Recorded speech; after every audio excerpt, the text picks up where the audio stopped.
For thousands of years, people have uncovered places that simply shouldn't exist. A perfectly planned Viking fortress hidden beneath farmland. A Roman city built around a spring that has never stopped flowing. A cave that preserved thousands of years of forgotten history. An entire army buried underground, still standing exactly where it was placed more than 2,000 years ago. And ancient settlements so old they were already forgotten when the first great empires began to rise. These aren't legends. They're real archaeological discoveries that continue to challenge what we know about the ancient world. Tonight, we'll journey across forgotten kingdoms, buried cities, mysterious tombs, sacred monuments, and long-lost civilizations, uncovering extraordinary places that time almost erased forever. Before we begin, don't forget to subscribe, because the next discovery might completely change the way you see history. Now, settle in. The shoe that waited 5,500 years. What if I told you one of the oldest shoes ever discovered wasn't found inside a museum, or buried beneath the sands of Egypt, but hidden inside a quiet cave in the mountains of Armenia? Not made of stone, not carved from wood, but stitched together from a single piece of leather by hands that lived more than 5,000 years ago. Against all odds, it survived, still holding its shape, still showing the marks of the person who once wore it. And it has become one of the most remarkable discoveries ever made about everyday life in the ancient world. This extraordinary place is known as Arini 1 Cave, a hidden archaeological site tucked into the rugged mountains of southern Armenia. From the outside, the cave seems unremarkable, a narrow opening in a rocky hillside overlooking a quiet river valley. Wind moves through the cliffs. Wild grasses cover the surrounding hills. Nothing about the landscape suggests that one of history's greatest archaeological discoveries lies just beyond the entrance. Step inside, however, and everything changes. The cave stretches deep into darkness, where cool temperatures and exceptionally dry air created the perfect conditions for preserving fragile objects that would normally disappear over time. For thousands of years, the cave remained sealed, protecting its secrets from the outside world. Then, during excavations in 2008, archaeologists uncovered something extraordinary. Buried beneath layers of sheep dung and ancient debris was a single leather shoe. At first, it looked almost too well preserved to be ancient. The stitching was still visible. The leather remained flexible. Even the laces had survived. Radiocarbon dating later revealed an astonishing truth. The shoe was around 5,500 years old, making it one of the oldest complete leather shoes ever discovered anywhere in the world. Imagine the moment it was first made. A skilled craftsperson carefully cuts a single piece of cowhide. Small holes are punched around the edges before leather cords are threaded through to pull the shoe tightly around the foot. Simple. Practical. Strong enough for walking across rocky mountain paths. It wasn't made for a king or a warrior. It belonged to an ordinary person. Someone who walked these valleys, gathered food, tended animals, and lived a life that history almost forgot. Perhaps that's what makes the discovery so powerful. Ancient history often focuses on rulers, temples, and great monuments. But this shoe belonged to someone whose name will never be known. Yet through this simple object, we are connected to an individual who lived more than 50 centuries ago. The cave held far more than a single shoe. Archaeologists also uncovered woven baskets, pottery, grinding stones, and storage jars, revealing that Arini 1 was once an active settlement where people lived, worked, and stored valuable supplies. Even more remarkable was the discovery of what is believed to be the world's oldest known winery. Large clay vessels, grape seeds, wine presses, and fermentation equipment suggested that people here were producing wine more than 6,000 years ago. It completely changed our understanding of early farming communities in the region. Imagine entering the cave during harvest season. Families carry baskets overflowing with freshly picked grapes. Others prepare clay jars while juice slowly fills large fermentation vessels. Nearby, leather workers stitch clothing and shoes for the coming winter. Children move between flickering fires as voices echo softly against the stone walls. The cave is more than a shelter. It's a thriving community hidden within the mountains. Eventually, like so many ancient settlements, the cave was abandoned. The people moved on. The fires went out. The entrances slowly filled with dust and debris.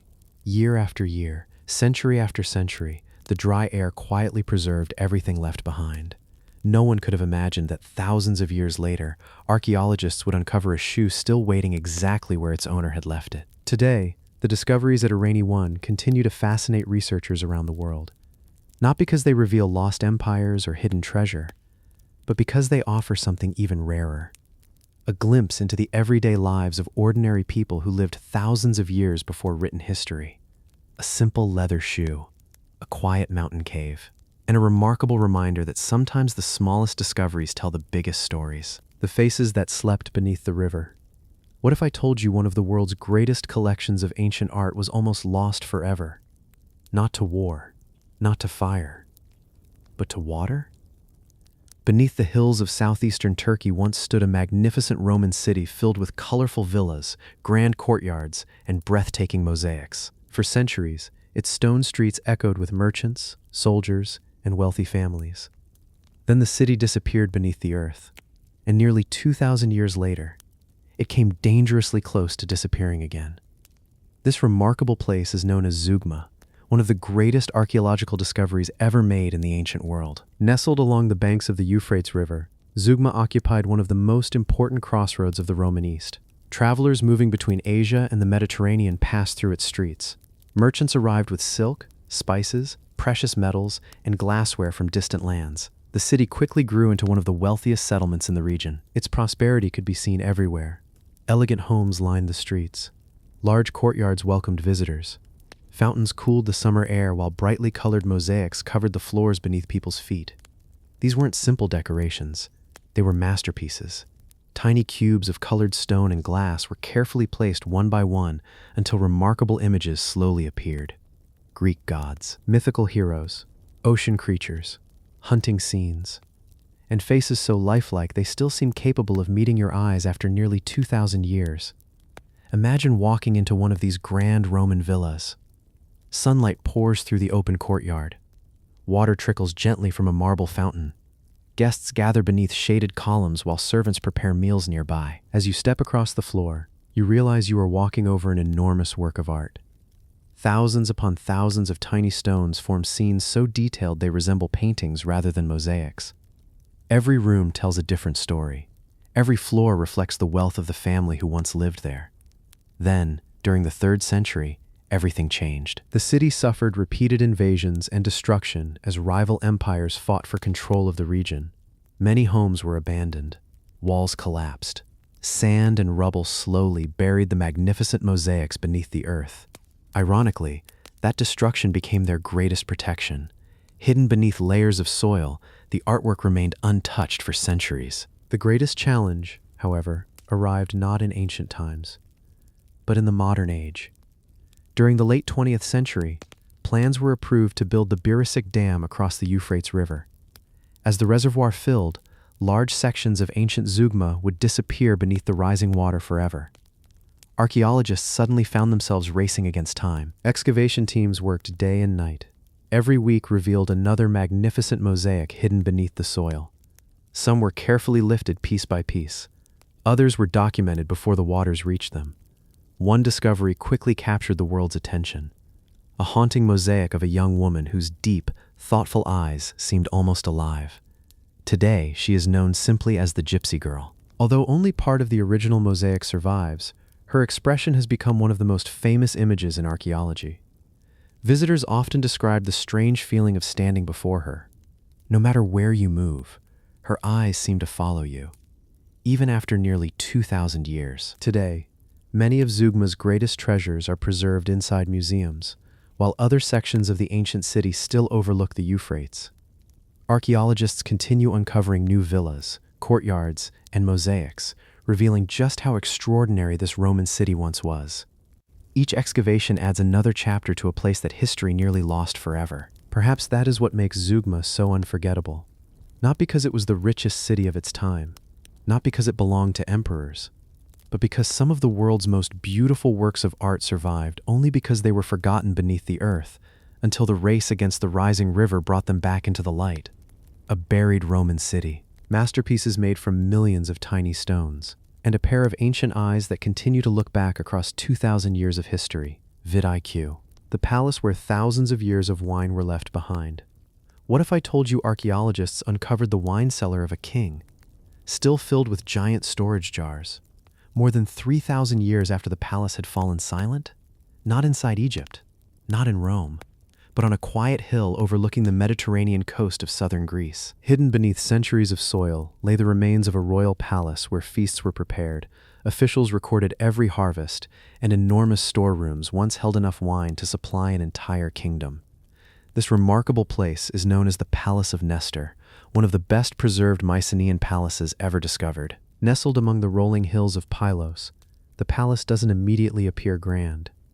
Olive trees sway gently in the warm breeze. The sea glitters in the distance. Birdsong echoes across the countryside. It's hard to imagine that over 3,000 years ago, this peaceful hilltop was the center of one of Greece's most powerful kingdoms. Built around the 13th century BC, the palace served as both a royal residence and the administrative heart of the region.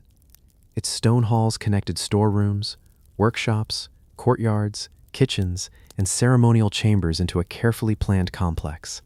Everything was designed to keep the kingdom running. Farmers brought grain from nearby fields. Craftsmen delivered pottery, bronze tools, and fine textiles. Officials carefully recorded every shipment using the mysterious Linear B script, one of Europe's earliest known writing systems. Imagine arriving at the palace during harvest season. The courtyard is filled with activity. Workers carry enormous clay jars across the stone floors. Fresh olives and grapes arrive from villages throughout the countryside. Scribes sit quietly at wooden tables, pressing symbols into damp clay tablets as they record every delivery. Nearby, cooks prepare food for a great feast while servants disappear into long storage rooms lined with giant ceramic vessels. Among the palace's most remarkable discoveries were these enormous storage jars, known as pithoi.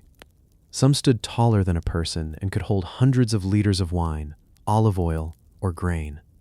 Rows of these massive containers once filled the palace storerooms, carefully organized to supply both the royal household and the surrounding communities. They reveal just how wealthy and well-organized the kingdom had become. The palace was far more than the home of a king. It functioned as the economic heart of the region. Food, trade, taxes, and supplies all passed through its halls before being distributed across the kingdom. For centuries, life here flourished. Then, around 1200 BC, disaster struck. A fierce fire swept through the palace. Wooden roofs collapsed. Walls cracked beneath the intense heat. The royal complex was abandoned, never to be rebuilt. Yet the destruction preserved something extraordinary. The fire accidentally baked hundreds of clay tablets that had been stored inside the palace. Normally, these unfired tablets would have dissolved over time. Instead, the flames hardened them like pottery, preserving thousands of written records that archaeologists would eventually uncover more than 3,000 years later. Those tablets transformed our understanding of the Mycenaean world. They listed workers, livestock, harvests, religious offerings, and supplies stored inside the palace. Suddenly, historians could glimpse the everyday operation of a Bronze Age kingdom with remarkable detail. It was as though the palace had quietly kept its own records, waiting for someone to return and read them. Today, visitors can still walk through the foundations of the Palace of Nestor. The grand halls are gone. The wooden roofs have long since disappeared. But the storerooms remain, along with the places where those giant wine jars once stood. Standing there, it's easy to imagine the palace during its busiest days, when every corridor echoed with footsteps and every storeroom overflowed with the wealth of an ancient kingdom. Perhaps that is what makes the Palace of Nestor so unforgettable. Not because it was the largest palace in Greece, not because it hid mountains of gold, but because beneath its quiet ruins survived something even more valuable: the everyday story of an ancient civilization. A forgotten royal palace, a wine cellar filled with giant clay vessels, and thousands of years later, a kingdom that still speaks through the records it left behind. The city of the dead that looked like the living. What if I told you archaeologists discovered an ancient city where no one was alive? A place filled with streets, doorways, stone houses, and hidden chambers beneath the earth. At first glance, it looks like an ordinary town, but every building was created for the dead. And buried within one of those silent chambers, archaeologists uncovered the remains of an ancient workshop, offering a rare glimpse into the people who prepared one of history's greatest cemeteries. This extraordinary place is known as the Cerveteri Necropolis, one of the largest and best-preserved burial cities of the ancient Etruscans. Located just outside modern Rome, the landscape appears peaceful today. Rolling green hills stretch toward the horizon. Cypress trees sway gently in the breeze. Birdsong fills the air. It's difficult to imagine that beneath these quiet fields lies a vast underground world more than 2,500 years old. Long before the Roman Empire dominated Italy, the Etruscans built powerful cities across the peninsula. They were skilled engineers, artists, traders, and metalworkers whose influence would later shape Roman civilization itself. But perhaps their greatest masterpiece wasn't built for the living. It was built for those who had passed away. Over generations, the people of Cerveteri carved hundreds of tombs directly into the soft volcanic rock. Instead of simple graves, they created entire underground homes, stone beds, carved chairs, columns, hallways, even ceilings designed to resemble wooden houses. Walking through the necropolis today feels less like entering a cemetery and more like exploring the streets of a forgotten city frozen in time. Imagine arriving here nearly 26 centuries ago. Workers carefully carve new chambers beneath the earth. Stone dust fills the air. Nearby, skilled craftsmen shape pottery, bronze objects, and painted decorations that will accompany the dead into the afterlife. Families gather quietly as priests perform ceremonies outside the tomb entrances. For the Etruscans, death was not viewed as an ending. It was the beginning of another journey. Everything placed inside the tombs was meant to prepare loved ones for the world beyond. One remarkable discovery revealed that some of these burial areas also preserved traces of ancient workshops where artisans created objects used during funeral ceremonies. Fragments of pottery, bronze tools, decorative carvings, and unfinished pieces suggested that skilled craftsmen worked close to the necropolis itself, producing beautiful objects that would accompany the dead into eternity. It was an extraordinary connection between daily life and ancient belief.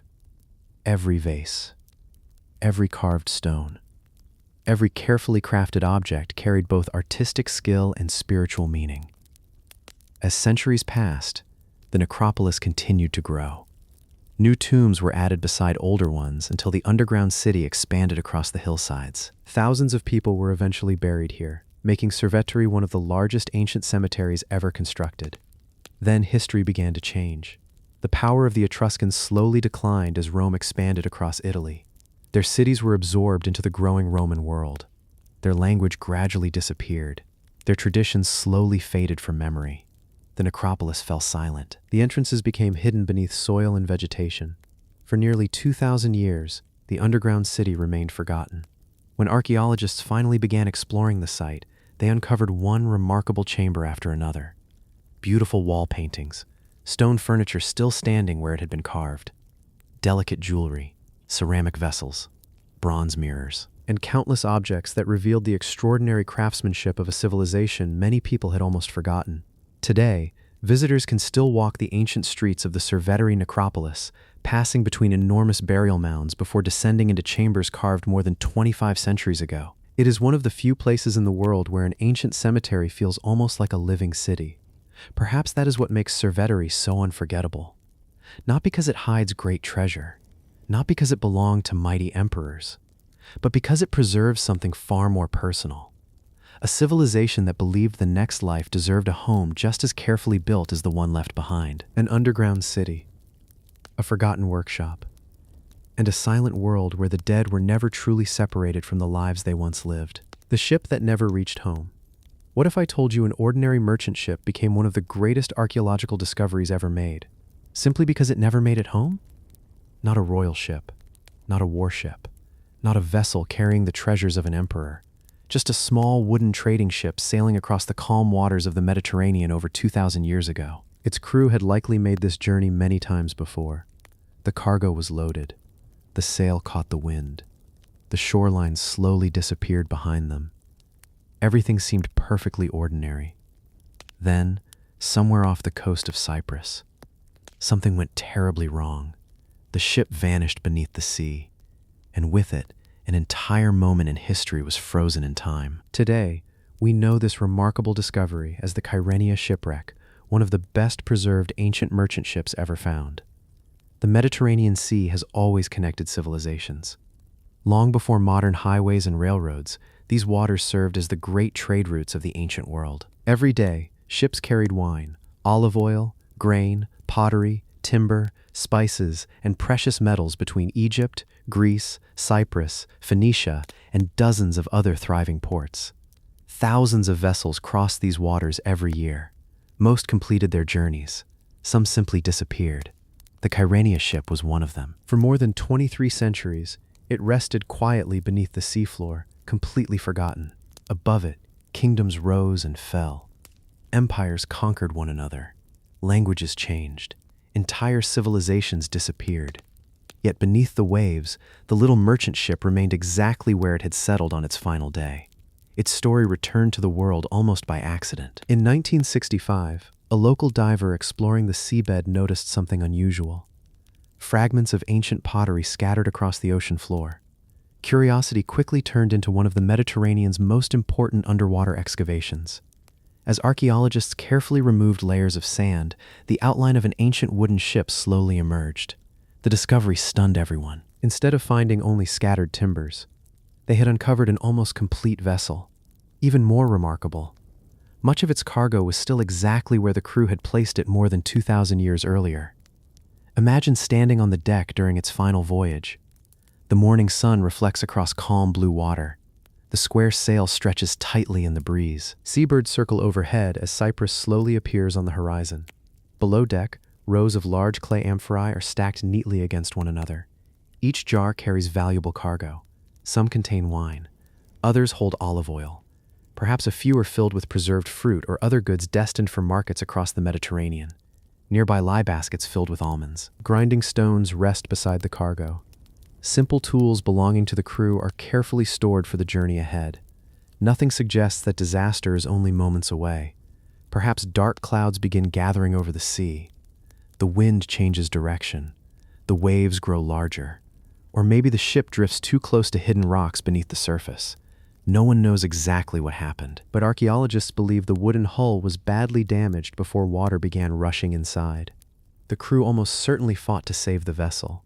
They may have thrown cargo overboard, tightened ropes, tried desperately to steer toward land. But the Mediterranean can change quickly. Within a short time, the ship slipped beneath the waves. Its voyage was over. One of the most remarkable aspects of the Kyrenia ship isn't simply the cargo. It's the ship itself. The wooden hull survived with astonishing detail. Researchers discovered that the vessel had already lived a long working life before it sank. Many of its planks had been repaired several times. Sections of the hull showed careful maintenance, suggesting generations of skilled shipwrights kept the little merchant vessel sailing year after year. It wasn't a new ship. It was an old, trusted one. A hard-working vessel that had crossed these waters countless times before fate finally caught up with it.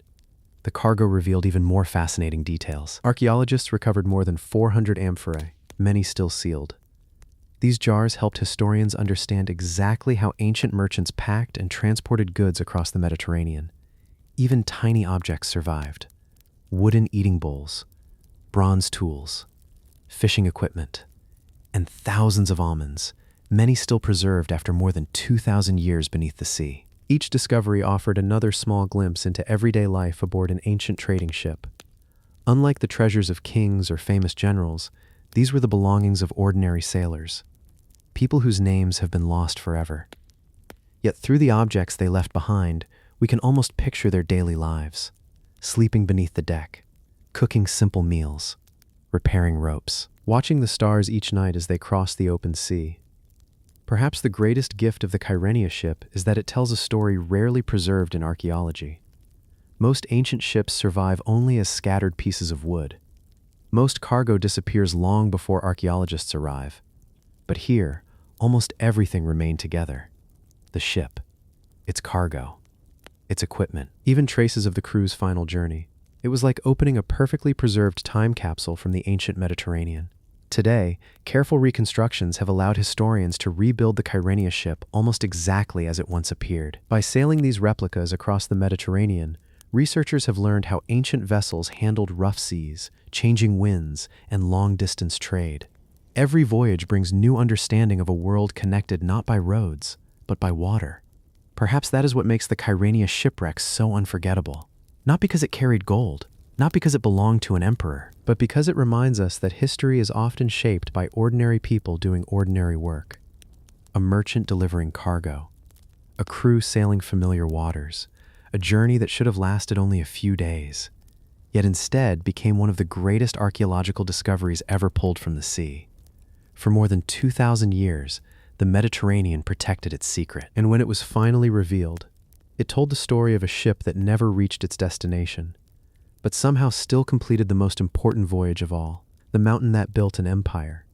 What if I told you one of Rome's greatest engineering secrets wasn't hidden inside the city, but buried deep in the Egyptian desert?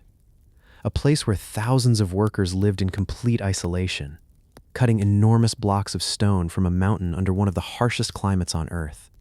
There were no rivers nearby, no fertile fields, no cities for hundreds of miles, only scorching heat, towering granite cliffs, and a quarry so important that emperors were willing to build an entire settlement just to keep it running. Today, this forgotten place is known as Mons Claudianus, one of the largest Roman quarries ever discovered. Hidden high in Egypt's eastern desert, the landscape feels almost otherworldly. Jagged granite mountains rise from endless fields of bare rock. The air shimmers beneath the desert sun. Rain is almost unknown. Even today, standing here feels like stepping onto another planet. Yet nearly 2,000 years ago, this empty wilderness echoed with the sound of hammers striking stone from sunrise until sunset. The Romans came here for one reason: granodiorite, an incredibly hard, pale gray stone strong enough to survive for centuries. Unlike ordinary limestone, this rock could support enormous buildings, towering columns, and monuments that symbolize the power of the empire. It became one of Rome's most valuable building materials. But obtaining it was anything but easy. Imagine arriving at Mons Claudianus during the reign of Emperor Trajan. The journey itself has taken days across the burning desert. Ahead, smoke rises from a settlement built entirely to serve the quarry. Hundreds of workers move between workshops, kitchens, storage buildings, and animal pens. Nearby, enormous stone blocks lie scattered across the mountainside, each one weighing many tons. The sound of iron tools echoes constantly against the cliffs. Every strike sends tiny fragments of granite flying into the hot desert air. This was far more than a simple quarry. It was a carefully organized industrial town. Archaeologists have uncovered barracks, bathhouses, blacksmith workshops, bakeries, stables, and even written letters exchanged between workers and Roman officials. Everything needed to keep the quarry operating existed here. Fresh water had to be transported across the desert. Food arrived in long supply caravans. Engineers carefully recorded every shipment leaving the site. Nothing was left to chance. Extracting the stone required extraordinary skill. Workers first cut deep channels around the block using iron chisels and heavy hammers. Wooden wedges were then driven into narrow cracks. When soaked with water, the wood slowly expanded, helping separate enormous pieces of stone from the mountainside. Sometimes the process took weeks, sometimes months. One mistake could ruin an entire block after countless hours of labor. Once freed from the mountain, the real challenge began. Some columns measured more than 15 meters in length and weighed over 60 tons. Moving them across the desert seemed almost impossible. Yet somehow, the Romans did exactly that. Teams of workers placed the stone onto massive wooden sledges. Dozens of oxen pulled together while hundreds of laborers guided the load across specially prepared desert roads. Every mile demanded careful coordination. One broken rope or damaged sledge could bring the entire journey to a halt. Eventually, the stone reached the Nile River. From there, giant barges carried it north toward Alexandria before crossing the Mediterranean to Rome itself. Many of the magnificent columns that once decorated imperial temples, baths, and public buildings began their journey in this lonely desert quarry. Perhaps someone walking through ancient Rome admired a towering granite column without ever imagining where it had come from. They saw only the finished monument, not the mountain, not the desert, not the hundreds of forgotten workers whose lives were spent carving stone beneath an unforgiving sun. One of the most remarkable discoveries at Mons Claudianus wasn't the quarry itself, but the thousands of written documents left behind. Archaeologists recovered letters, supply lists, work schedules, and official reports written on broken pieces of pottery known as ostraca. These simple records reveal everyday conversations between soldiers, quarry workers, engineers, and administrators. Some requested more food. Others complained about missing equipment. Some simply recorded how many donkeys had arrived with fresh supplies. Together, they transformed the quarry from a silent ruin into a place filled with real people living ordinary lives under extraordinary conditions. By the late 3rd century, demand for the quarry's stone began to decline. The settlement slowly emptied. The workshops fell silent. The roads disappeared beneath drifting sand. For centuries, the desert reclaimed everything. The buildings collapsed. The quarry stood abandoned. Only the mountains remembered the constant rhythm of iron against stone. Today, visitors walking through Mons Claudianus can still see unfinished columns lying exactly where Roman workers left them nearly 2,000 years ago. The settlement remains remarkably well preserved, offering one of the clearest pictures of how the Roman Empire organized massive engineering projects in some of the world's harshest environments. Perhaps that is what makes Mons Claudianus so unforgettable. Not because it was a city filled with emperors, not because it hid treasure beneath the sand, but because it reminds us that every great monument begins somewhere far away. A forgotten mountain, a lonely desert, thousands of workers whose names have disappeared from history, and the stone that helped build one of the greatest empires the world has ever known. The city that built an empire without stone. What if I told you one of Africa's greatest ancient cities left behind no towering pyramids, no marble temples, and no giant stone walls? Yet for centuries, it became one of the richest trading centers on Earth? Long before European ships reached West Africa, long before famous medieval kingdoms appeared on maps, a remarkable city flourished beside the Niger River. Merchants arrived from distant deserts. Gold changed hands. Salt crossed the Sahara. Ideas, languages, and cultures met in its crowded marketplaces. Then, slowly, the city disappeared beneath the earth. Today, we know it as Djenné, one of Africa's oldest and most important archaeological discoveries. Located in present-day Mali, the landscape is unlike the deserts many people imagine when they think of Africa. Every year, the Niger River floods the surrounding plains, leaving behind rich farmland that has supported communities for thousands of years. Tall grasses sway in the warm breeze.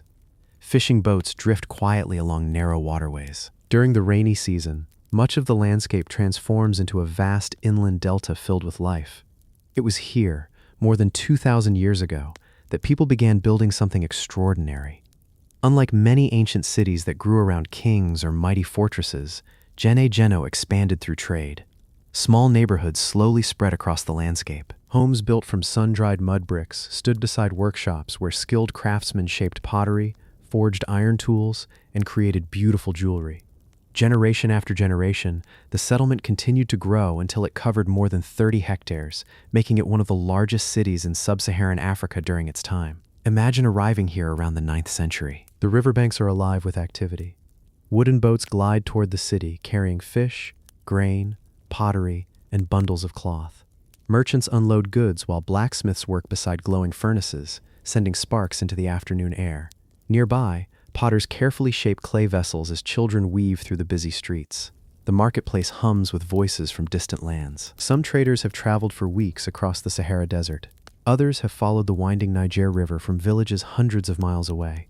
Every journey brings something new. Gold from the forests to the south, salt cut from the Sahara, copper, beads, ivory, and finely woven textiles. Djenné became the meeting point where entire worlds connected. Archaeologists have uncovered remarkable evidence of this thriving trade. Thousands of pottery fragments, iron tools, glass beads imported from distant regions, copper ornaments, and the remains of busy workshops where skilled artisans worked almost every day. These discoveries reveal that Djenné wasn't simply a place where goods were exchanged. It was a city filled with craftsmen whose work was valued across West Africa. Perhaps the most remarkable part of Djenné is how different it was from many other ancient civilizations. There were no enormous royal palaces dominating the skyline, no giant pyramids announcing the power of a single ruler. Instead, archaeologists believe the city was made up of several closely connected communities, each contributing to the success of the whole. It was a thriving urban center built through cooperation, trade, and shared prosperity. As the centuries passed, the city continued to flourish. Its influence spread across the Niger Valley, helping shape the powerful trading networks that would later support the famous empires of Ghana, Mali, and Songhai. Long before the legendary wealth of Timbuktu captured the world's imagination, Djenné had already become one of the great commercial centers of West Africa. Then, around the 14th century, life began to change. Trade routes shifted. New towns grew nearby. Communities gradually moved toward what is now the modern city of Djenné. One family after another left the ancient settlement behind. The houses slowly crumbled back into the earth from which they had been built. The streets disappeared beneath layers of soil. The great trading city quietly vanished from sight. For centuries, local people walked across low grassy mounds without realizing an entire city rested beneath their feet.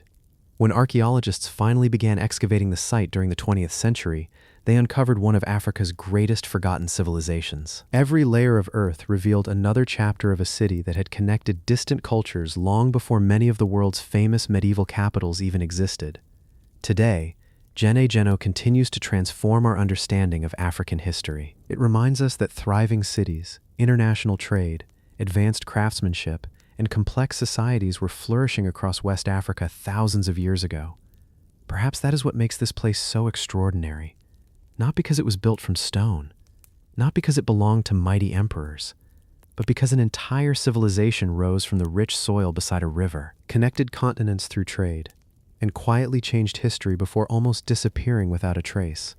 A forgotten marketplace, a city built from earth, and one of Africa's greatest ancient stories, waiting patiently beneath the ground to be discovered once again. The tower that watched the stars. What if I told you one of the world's oldest observatories still stands exactly where it was built, more than 1,400 years ago? No giant telescope, no polished lenses, just a graceful stone tower rising above the landscape, built to watch the movements of the heavens, every sunrise, every full moon, every changing season. Its builders believed that understanding the sky meant understanding the world itself. And somehow, this remarkable monument has survived wars, kingdoms, earthquakes, and centuries of change. Today, it is known as Cheomseongdae, the oldest surviving astronomical observatory in East Asia. Standing in the ancient city of Gyeongju, South Korea, Cheomseongdae appears surprisingly simple at first glance. A slender stone tower rises from the earth like an enormous bottle. Smooth granite blocks curve gently toward the middle before narrowing again near the top. There are no grand decorations, no towering statues, only carefully shaped stones stacked with extraordinary precision. Yet behind this elegant design lies one of the most remarkable scientific achievements of the ancient world.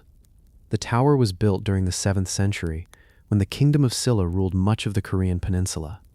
According to historical records, it was commissioned during the reign of Queen Sondeok, one of Korea's most respected rulers. At a time when much of the world still struggled to understand the rhythms of the heavens, the people of Silla were carefully studying the movement of stars, planets, and the changing seasons. Imagine arriving in Gyeongju nearly 1,400 years ago. The royal capital is alive with activity. Palaces stretch across the city. Temple bells echo softly through the morning air. Scholars quietly record the positions of stars while farmers prepare their fields below. As evening falls, astronomers climb toward the stone tower carrying simple measuring tools and written records. Above them, the night sky slowly fills with countless stars. Every movement is carefully observed. Every unusual event is recorded. For the people of Silla, the sky was far more than something beautiful to admire.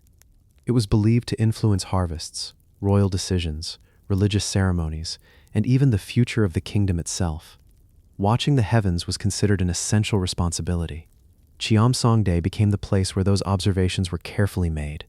The tower itself is an engineering masterpiece. It stands nearly 10 meters tall and is built from hundreds of carefully cut granite stones fitted together without modern cement. Near the middle of the structure is a small square window. Researchers believe it may have served as an entrance while also allowing sunlight to enter the tower during certain times of the year. Inside, the structure was partially filled with stone, creating a remarkably stable foundation that has helped it survive for nearly 15 centuries. Perhaps even more fascinating is the symbolism hidden within its design. Many historians believe the number of stone blocks reflects important astronomical or calendar systems used by the Silla kingdom. Others have suggested the tower's proportions were carefully chosen to mirror ideas about harmony between the earth and the heavens. Although some of these theories remain debated, they reveal how deeply astronomy, mathematics, and philosophy were connected in ancient Korea. Unlike many ancient monuments, Cheomseongdae was never built to impress invading armies or celebrate military victories. It was built to observe, to measure, to understand. Every clear night, generations of astronomers may have stood beside the tower watching the same constellations we see today: the North Star, the Milky Way, the changing phases of the moon, the slow movement of planets across the night sky. Those observations helped farmers know when to plant crops, allowed officials to prepare calendars, and guided ceremonies throughout the kingdom. As centuries passed, kingdoms rose and fell across the Korean peninsula. Wars swept through the region. Palaces disappeared. Wooden buildings burned. Yet Cheomsongdae remained standing. Its quiet granite walls continued watching the stars long after the people who built it had passed into history. Today, visitors walk through the peaceful park surrounding the observatory, often surprised by its modest size. Standing beside it, it's easy to forget that this simple stone tower represents one of humanity's earliest surviving scientific monuments.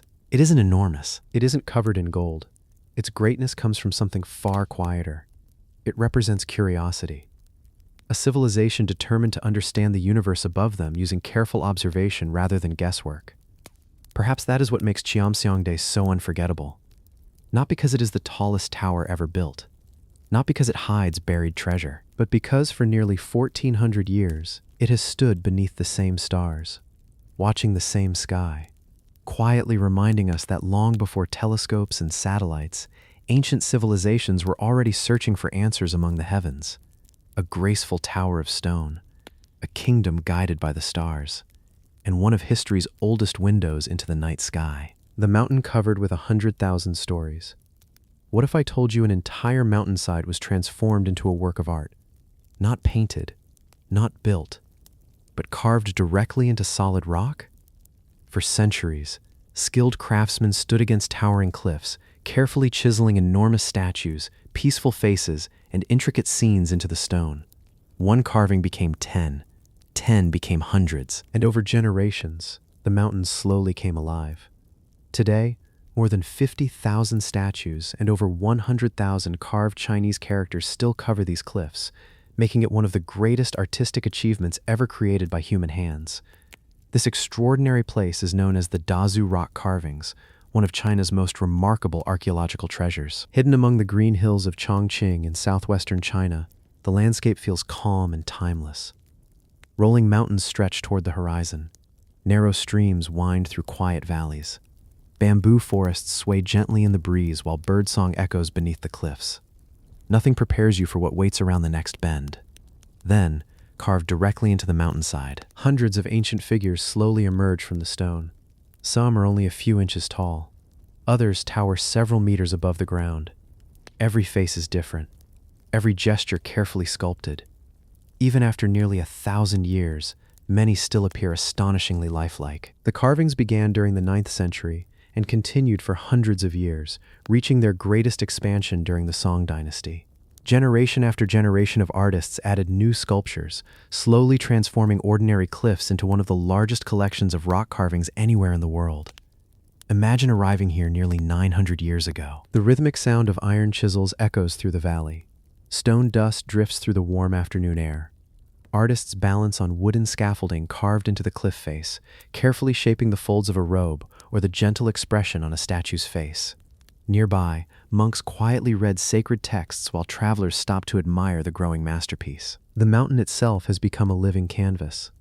Unlike many ancient monuments built to celebrate kings or military victories, the Dazu carvings tell stories, scenes of kindness, compassion, family life, animals, musicians, farmers, teachers. Alongside towering images of Buddhist, Taoist, and Confucian figures, everyday people also appear throughout the carvings, making the site feel surprisingly human.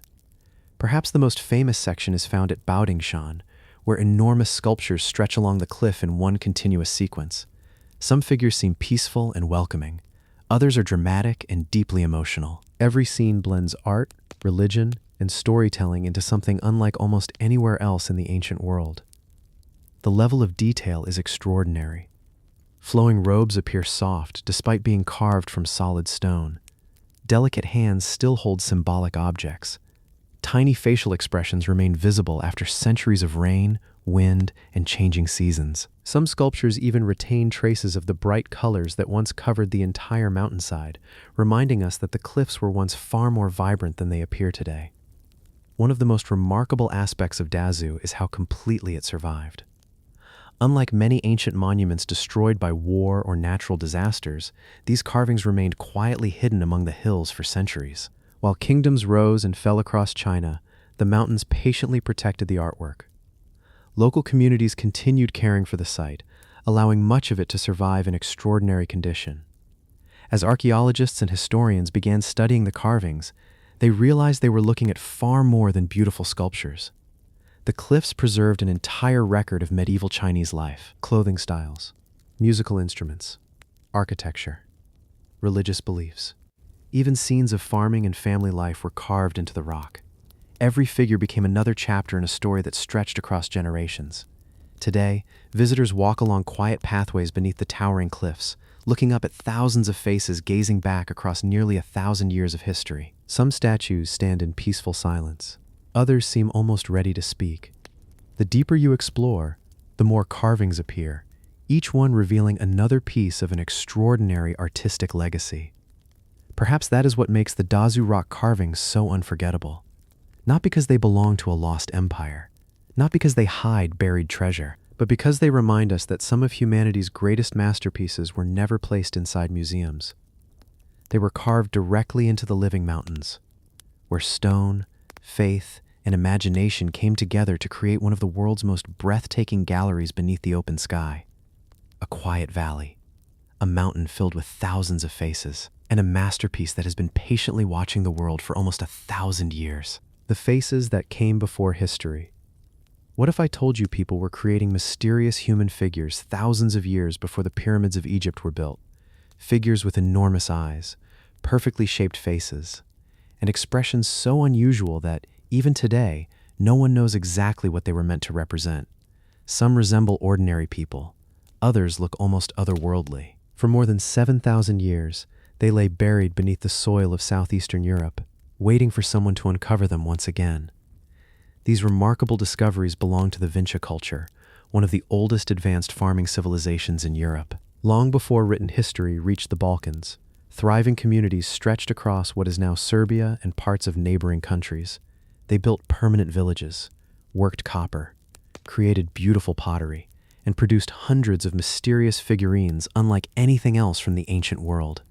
Imagine walking through one of these villages around 5000 BC. The morning air is cool as smoke rises from clay ovens. Children play between neatly built houses while farmers prepare nearby fields of wheat and barley. Potters shape elegant vessels from wet clay as skilled craftsmen carefully mold small human figures by hand. Every movement is slow and deliberate. Nothing is rushed. This is not a wandering community. It is a settled civilization with traditions passed from one generation to the next. Among everything archaeologists have uncovered, the figurines remain the greatest mystery. Most are only a few inches tall, yet each one is remarkably detailed. Their faces are long and carefully shaped. Many have oversized almond-shaped eyes that immediately capture your attention. Some wear elaborate hairstyles or decorated clothing. Others have simple, almost featureless bodies. No two seem exactly alike. Holding one today, it's difficult not to wonder whose face the artist intended to create. Were they portraits of real people? Ancestors remembered by their families? Religious figures? Protective spirits? Or symbols connected to ceremonies now completely forgotten? The truth disappeared thousands of years ago. One of the most fascinating aspects of the Vinca culture is just how advanced it appears for its time. These people lived in carefully planned settlements with rows of houses built from timber and clay. Some villages contained hundreds of homes, making them among the largest communities in prehistoric Europe. Archaeologists have also discovered evidence that they worked copper long before many other civilizations began using metal.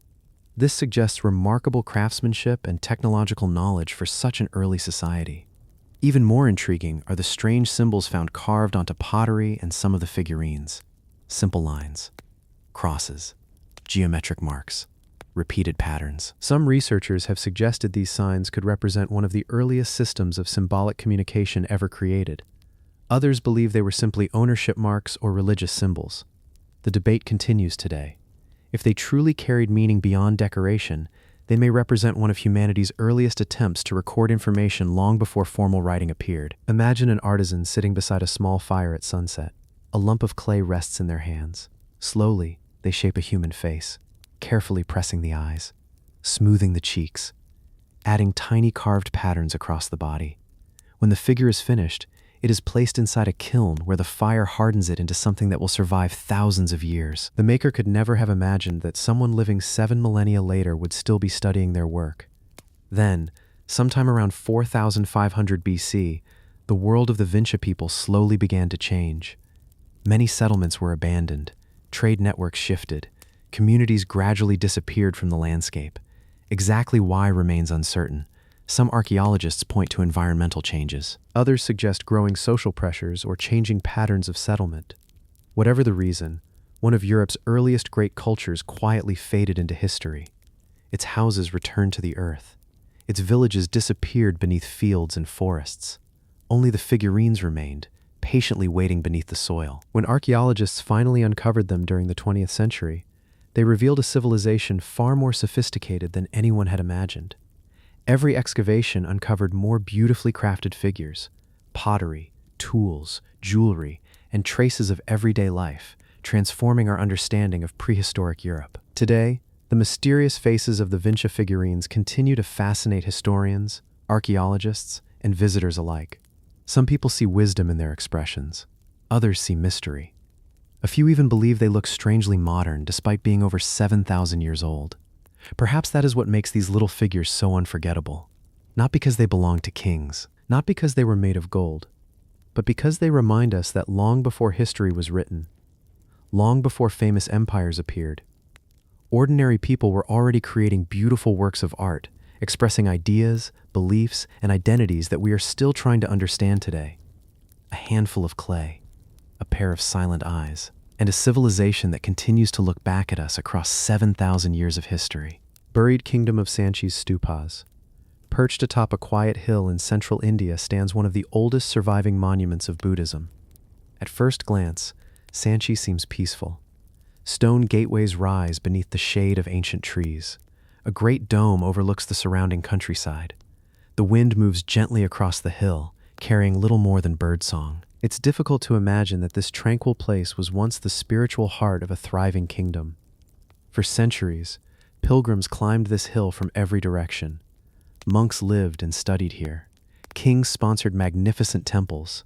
Artists covered towering gateways with scenes carved into stone so detailed that every figure seemed ready to step into motion. Then, slowly, the world around Sanchi changed. Trade routes shifted. Royal dynasties disappeared. The monasteries emptied. Nature quietly reclaimed the hill. By the time European explorers arrived in central India, the once famous sanctuary had almost vanished beneath thick vegetation. For generations, the monuments remained hidden among tangled forests, protected not by walls, but by silence. The story of Sanchi began more than 2,200 years ago during the reign of Emperor Ashoka, one of the most influential rulers in Indian history. After witnessing the horrors of war, Ashoka embraced Buddhism and began building monuments across his empire to spread its teachings. Among his greatest projects was the first stupa at Sanchi. Simple at first, it gradually grew into an enormous religious complex as later generations expanded and transformed the site. Imagine arriving at Sanchi during its greatest days. The hill is alive with activity. Pilgrims slowly climb the stone pathways carrying flowers and offerings. Monks dressed in saffron robes gather beneath shaded courtyards, quietly discussing philosophy while the sound of prayer drifts through the air.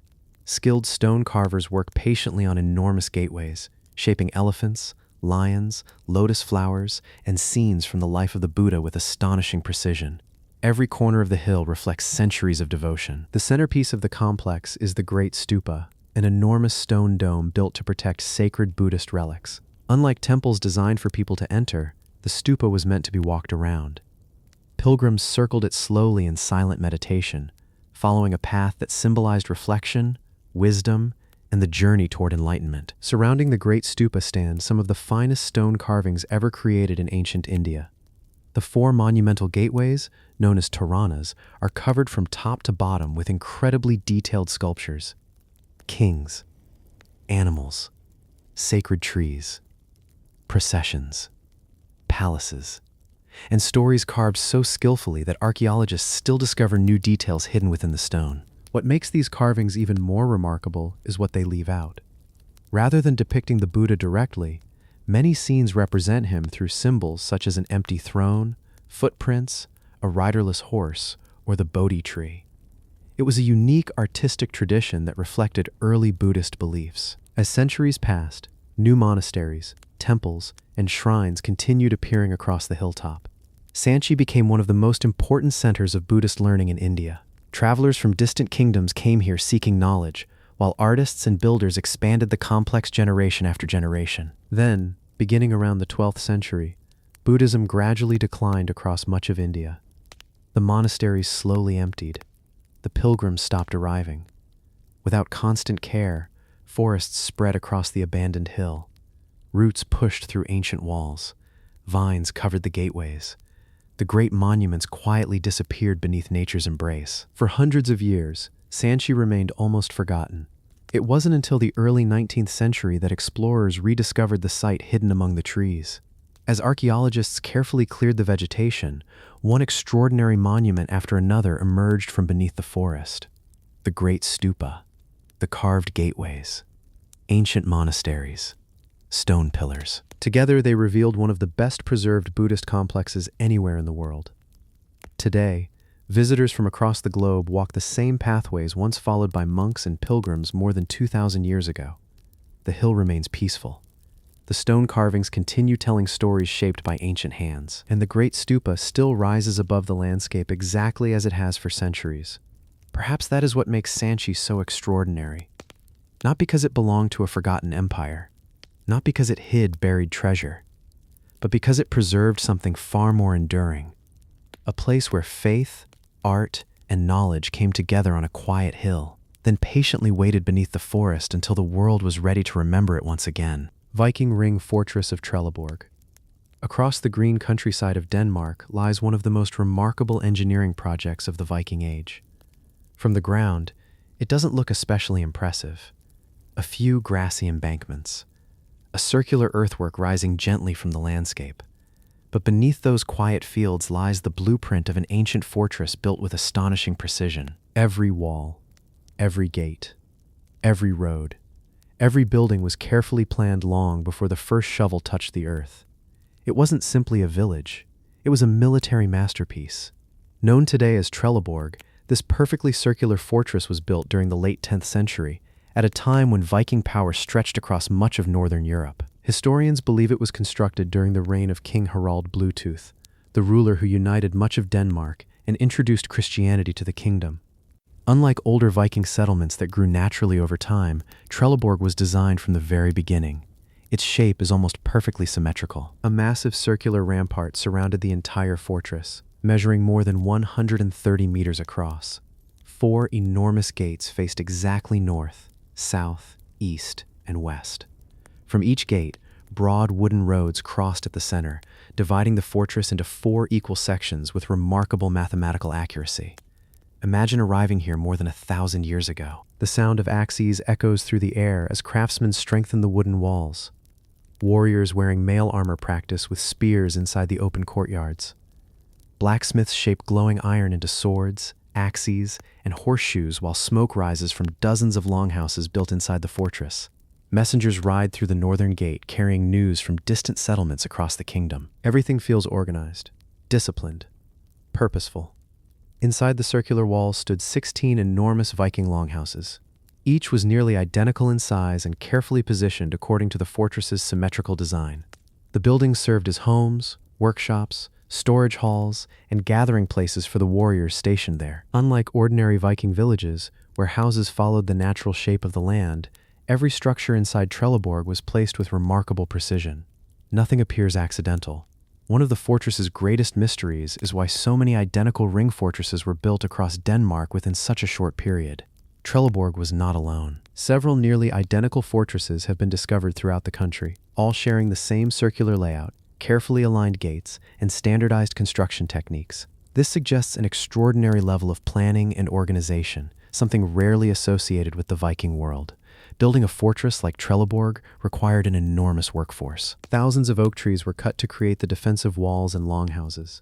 Tons of earth were moved to raise the circular ramparts.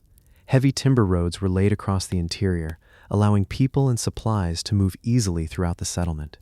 Every stage of construction had to be carefully coordinated. It was a project worthy of a powerful king. Archaeologists have uncovered a fascinating collection of objects buried within the fortress. Iron tools, arrowheads, glass beads, jewelry, bone combs, gaming pieces, fragments of pottery, and the remains of workshops where skilled craftsmen repaired weapons and produced everyday goods. These discoveries reveal that life inside Trelleborg was about far more than warfare. Families likely lived here alongside soldiers, creating a busy community that supported the kingdom's growing power. Yet the fortress seems to have been occupied for only a relatively short period. Within a few decades, it was largely abandoned. Exactly why remains uncertain. Some historians believe changing political conditions made the fortress unnecessary. Others suggest it was built for a specific military campaign before being quietly left behind. Whatever the reason, the once busy stronghold slowly fell silent. The wooden buildings collapsed. The defensive walls softened beneath centuries of rain and wind. Grass covered the great earthworks until the fortress almost disappeared into the landscape. When archaeologists began excavating Trelleborg during the 20th century, they uncovered one of the most important Viking discoveries ever made. The perfectly preserved layout revealed that Viking engineers possessed far greater architectural knowledge than anyone had previously imagined. This wasn't simply a settlement built by trial and error. It was a carefully measured, professionally planned military installation. Today, visitors can walk through reconstructed longhouses, stand upon the ancient ramparts, and follow the same wooden roads that Viking warriors once crossed more than 1,000 years ago. Looking down from above, the fortress still forms its remarkable circle, almost exactly as its builders intended. Perhaps that is what makes Trelleborg so extraordinary. Not because it belonged to legendary Viking warriors, not because it witnessed famous battles, but because it reveals another side of the Viking world. A civilization capable of remarkable engineering, careful planning, and architectural precision that continues to surprise historians even today. A perfect circle carved into the Danish countryside, a fortress built for a king, and a forgotten masterpiece of Viking engineering that has quietly survived for more than 1,000 years. Carved grottos of Bomarzo. Hidden within a quiet woodland in central Italy lies one of the strangest places ever created. There are no towering temples, no royal palaces, no ancient city walls. Instead, enormous stone monsters emerge from the forest. A giant dragon locked in battle, a massive elephant carrying a fallen soldier, a terrifying sea creature rising from the earth, and perhaps most famous of all, a gigantic stone face with its mouth wide open, as though it is about to swallow anyone who dares step inside. Today, this extraordinary place is known as the Park of Monsters, or Bomarzo, a landscape unlike anywhere else in the world. At first, it feels almost unreal. Ancient oak trees cast long shadows across winding forest paths. Birdsong echoes through the hills. The air is cool beneath the dense canopy. Then, without warning, an enormous stone creature appears between the trees. Its face is twisted into a frightening expression. Its eyes seem fixed upon every visitor who walks past. Unlike the graceful sculptures of the Renaissance, these figures were never meant to be beautiful. They were meant to surprise, to confuse, and perhaps even to frighten. The park was created during the 16th century by Prince Pier Francesco Orsini, a nobleman who wanted to build something completely different from the elegant gardens that surrounded the villas of wealthy Italy. Instead of neat fountains and perfectly trimmed hedges, he filled the landscape with enormous sculptures inspired by mythology, imagination, and strange dreams.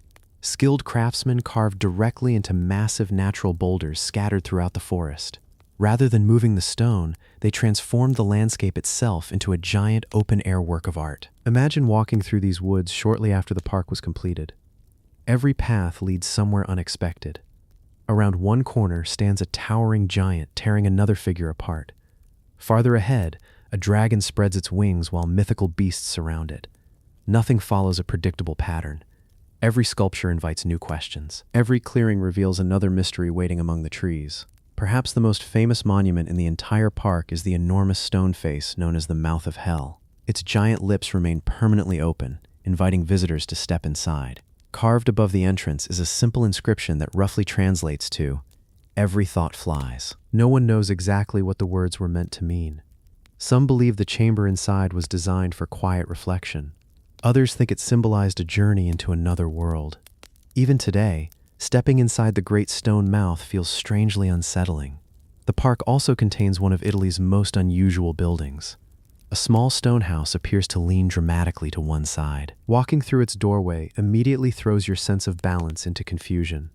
The sloping floors make it feel as though the entire structure is collapsing, even though it has remained standing for centuries.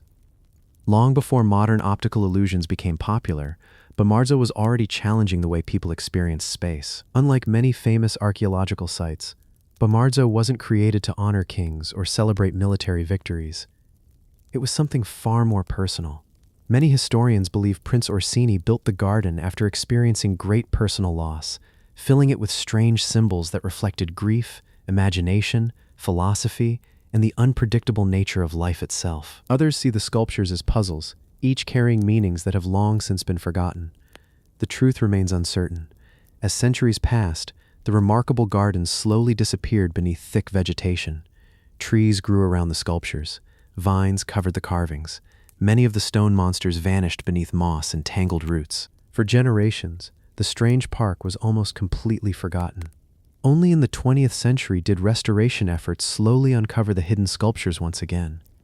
As workers cleared away centuries of overgrowth, one extraordinary figure after another emerged from the forest, revealing a place unlike anything historians had expected to find. Today, visitors wander along the same woodland paths, never quite knowing what waits around the next corner. Every sculpture feels different. Some are playful. Others seem mysterious. A few remain genuinely unsettling, even after nearly 500 years. Perhaps that is what makes Bomarzo so unforgettable. Not because it was the home of an emperor, not because it hides buried treasure, but because it reminds us that history isn't always filled with perfect temples and beautiful palaces. Sometimes, it's filled with giant stone monsters quietly waiting beneath the trees, guarding mysteries that no one has ever fully explained. Etruscan tombs of Populonia. Overlooking the blue waters of the Mediterranean, on a quiet stretch of Italy's western coast, lies the only major Etruscan city ever built directly beside the sea. Today, the landscape is peaceful. Pine trees sway in the coastal breeze. Gentle waves roll against rocky shores. Wildflowers cover the surrounding hills. But beneath this beautiful scenery rests one of the largest burial grounds left behind by one of Italy's greatest forgotten civilizations. Long before Rome ruled the peninsula, the Etruscans built prosperous cities across central Italy. They were master sailors, skilled metalworkers, talented artists, and successful merchants whose influence would later shape the Roman world. Among their greatest coastal cities was Populonia, a thriving center where ships arrived carrying iron, copper, and precious goods from across the Mediterranean. Its harbor bustled with merchants from distant lands, while furnaces burned day and night, turning raw metal into tools, weapons, and ornaments that were traded throughout the ancient world. As the city grew richer, so did its cemetery. Across the hills surrounding Populonia, generations of families built remarkable tombs to honor their ancestors. Some were simple stone chambers. Others became enormous burial mounds that still rise above the landscape today. Together, they formed a vast necropolis that reflected both the wealth and the beliefs of the people who built it. Imagine walking through Populonia nearly 25 centuries ago. Ships fill the harbor below. The sound of blacksmiths echoes through the city as sparks fly from glowing furnaces.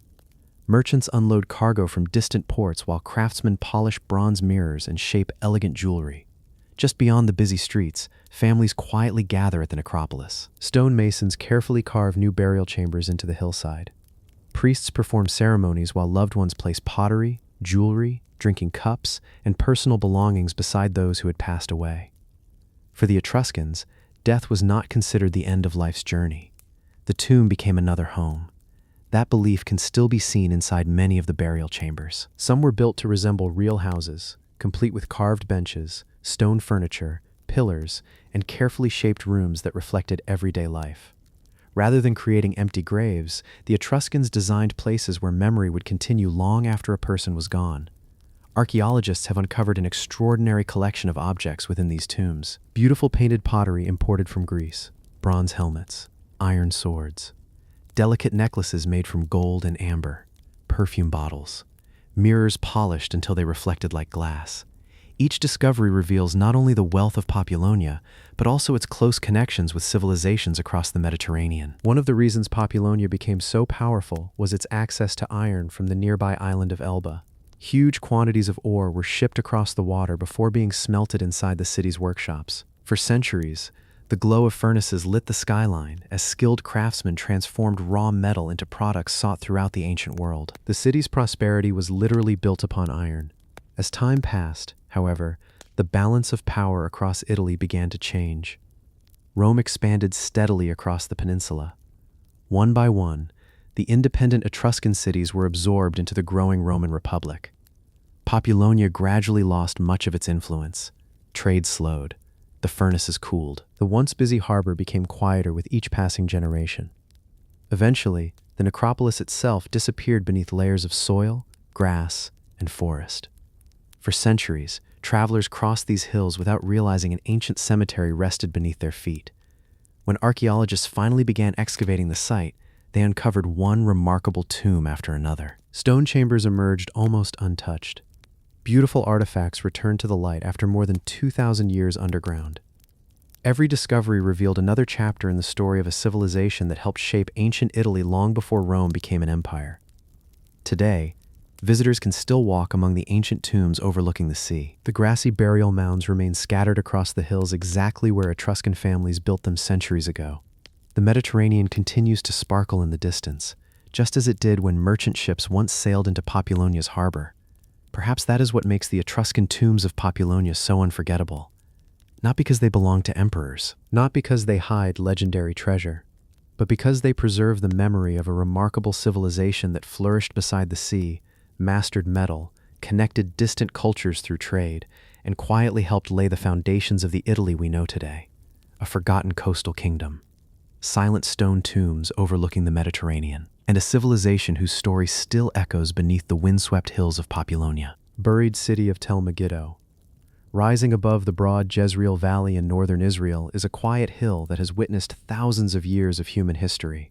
From a distance, it looks like an ordinary mound covered with grass and scattered ruins. Nothing about it suggests that beneath your feet lie the remains of more than 20 ancient cities, each one built directly on top of the last. Generation after generation, people lived here. Their homes became ruins. New cities rose above them. And over thousands of years, the hill itself slowly grew taller. Today, this extraordinary place is known as Tel Megiddo, one of the most important archaeological sites ever discovered in the Middle East. Its location was no accident. The hill overlooks one of the ancient world's busiest trade routes, where caravans carrying copper, spices, textiles, timber, and precious goods traveled between Egypt, Mesopotamia, and the Mediterranean coast. Whoever controlled Megiddo controlled one of history's greatest crossroads. It became a place worth protecting, worth rebuilding, and often worth fighting for. Imagine arriving here nearly 3,000 years ago. The city walls rise above the valley. Merchants guide long caravans through the massive gates while soldiers keep watch from stone towers. Inside, narrow streets wind between busy homes and crowded marketplaces. Blacksmiths shape glowing bronze tools. Potters stack freshly fired vessels outside their workshops. The smell of bread drifts through the air as children race across the city's stone courtyards. Beyond the walls, endless fields stretch toward the distant mountains, supplying food for both the city and the travelers passing through. Life here never truly stood still. One of Megiddo's most remarkable discoveries is its enormous gate complex. Built from massive blocks of carefully cut stone, the entrance was designed to control everyone entering or leaving the city. Guards could easily monitor merchants, visitors, and soldiers passing through its heavily defended chambers. Even today, standing beside these ancient walls, it's easy to appreciate the engineering skill required to construct such an impressive gateway. Archaeologists have also uncovered vast storehouses, royal buildings, workshops, and one of the most sophisticated water systems of the ancient world. Perhaps the greatest engineering achievement lies hidden beneath the city itself. Knowing that enemies often surrounded Megiddo during times of war, its builders created a remarkable underground tunnel leading to a protected spring outside the city walls. Workers carved a massive shaft deep into the bedrock before cutting a long passage toward the water source. This allowed residents to collect fresh water without exposing themselves to enemy attack. Even by today's standards, It remains an astonishing feat of engineering. Imagine descending into the tunnel during a siege. Torchlight flickers across the damp stone walls. The air grows cooler with every step. Far below the city, the sound of flowing water echoes through the darkness. Above, armies may surround the fortress. Yet deep underground, life continues because the city's greatest resource remains safely hidden. As archaeologists continued excavating Tel Megiddo, they realized the hill contained far more than a single ancient city. Layer after layer revealed entirely different civilizations: Canaanites, Egyptians, Israelites, Assyrians. Each built new walls, temples, palaces, and streets directly above the ruins left by those before them. Today, more than 20 separate layers of settlement have been identified, preserving nearly 5,000 years of continuous human history. Few places on Earth offer such an extraordinary record of civilization. Megiddo is also surrounded by legend. For centuries, its strategic importance made it the site of numerous historic battles. Its ancient name eventually inspired the word Armageddon, a place associated in later religious tradition with a final great battle between the forces of good and evil. Whether viewed through history, archaeology, or tradition, Megiddo has remained a symbol of power for thousands of years. By the time later empires rose to dominate the region, the city's importance slowly faded. Trade routes shifted. Political centers moved elsewhere. The once busy streets gradually emptied. Stone buildings collapsed beneath wind and rain. One abandoned city slowly became the foundation for another until, eventually, the great hill itself fell silent. For centuries, travelers crossed the valley without realizing they were passing one of the world's richest archaeological sites. When excavations began during the 20th century, archaeologists uncovered palace after palace, gate after gate, and city after city hidden beneath the mound. Every layer revealed another forgotten civilization, each leaving behind its own chapter in the remarkable story of Megiddo. Today, visitors walk across the ancient streets before descending into the massive underground water tunnel, following the same route people used nearly 3,000 years ago. Standing atop the hill, they can see the vast Jezreel Valley stretching toward the horizon, just as countless kings, merchants, and soldiers once did. Perhaps that is what makes Tel Megiddo so extraordinary. Not because it belonged to a single civilization, not because it hid mountains of treasure, but because it became a place where thousands of years of human history were built, destroyed, and built again. A forgotten hill, 20 ancient cities buried beneath one another, and a remarkable reminder that sometimes the greatest archaeological discoveries are not hidden underground. They are the ground itself. Terracotta warriors of Xi'an's unexcavated pits. In the countryside outside Xi'an, thousands of life-size soldiers have stood in complete silence for more than 2,000 years. Each one has a different face, a different expression, a different rank. Together, they form one of the greatest archaeological discoveries ever made. But what many people don't realize is that the famous terracotta army is only part of the story. Hidden beneath the earth are areas that archaeologists have barely touched. Entire sections remain sealed. Unexcavated chambers continue to wait beneath the soil, raising one extraordinary question. What else is still buried beside China's first emperor? The terracotta army was created during the 3rd century BC for Qin Shi Huang, the ruler who united China and founded the Qin dynasty.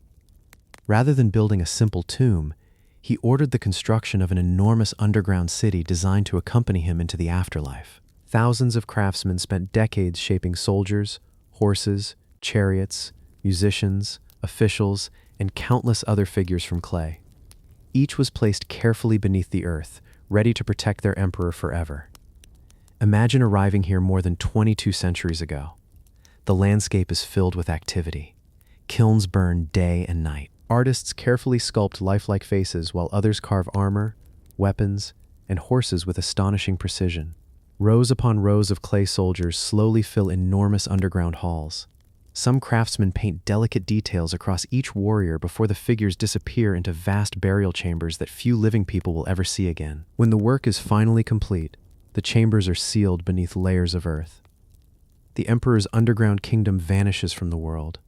For more than 2,000 years, it remained hidden. Dynasties rose and fell. Cities expanded. Empires disappeared. Yet beneath the fields outside Xi'an, thousands of silent warriors continued standing exactly where they had been placed. Everything changed in 1974. While digging a well, local farmers uncovered fragments of broken clay unlike anything they had ever seen. Archaeologists soon arrived, and as excavations began, one astonishing discovery followed another. An enormous underground chamber slowly emerged from the soil. Inside stood rows of life-sized warriors stretching into the distance. Each one appeared unique. Different hairstyles, different armor, different facial expressions. No two soldiers were exactly alike. The discovery stunned the world. Today, 3 major excavation pits have been uncovered. Pit 1 is by far the largest, containing thousands of infantry soldiers standing in carefully organized battle formations. Pit 2 reveals cavalry, archers, and war chariots arranged for combat. But perhaps the most mysterious is Pit 3. Much smaller than the others, it contains only a handful of warriors. Yet archaeologists believe it may have served as the army's command headquarters. The arrangement of the figures is completely different.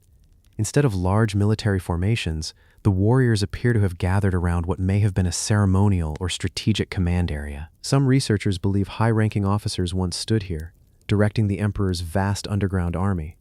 Others suggest it held an important religious purpose connected to burial rituals. The truth remains uncertain. Even more fascinating is what still lies beneath the ground. Large sections surrounding the emperor's tomb remain completely unexcavated. Modern technology has detected walls, chambers, and structures that archaeologists have deliberately left untouched. The reason is simple. The moment ancient objects are exposed to air, they begin to deteriorate.